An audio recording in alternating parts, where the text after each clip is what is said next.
Welcome to Sweet Life Beat Life. We hope this video helps.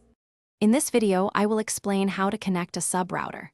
First, ensure you have all necessary equipment ready for the setup process. This easy method will help you extend your Wi-Fi coverage and improve network performance in areas with weak signals. We'll cover everything from physical connection to basic configuration, making sure your new sub-router integrates seamlessly with your existing network. Get ready to enjoy a stronger, more reliable internet connection throughout your home or office. Now, let's make the physical connection. Take an Ethernet cable and plug one end into any available LAN port on your main router.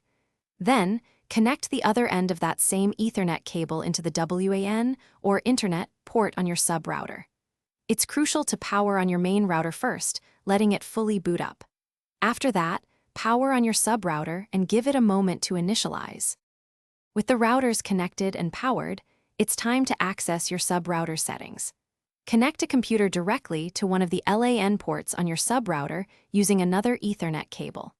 Open your web browser and type in the sub-router's default IP address, which is commonly 192.168.1.1.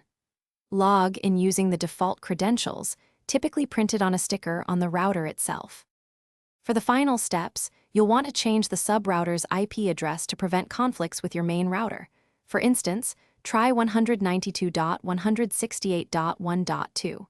Crucially, disable the DHCP server on the sub-router. This prevents it from assigning IP addresses, letting your main router handle that. Finally, set a unique Wi-Fi name and a strong password for your new network. Save your settings and test your connection. Thanks for watching. Consider subscribing if we helped you.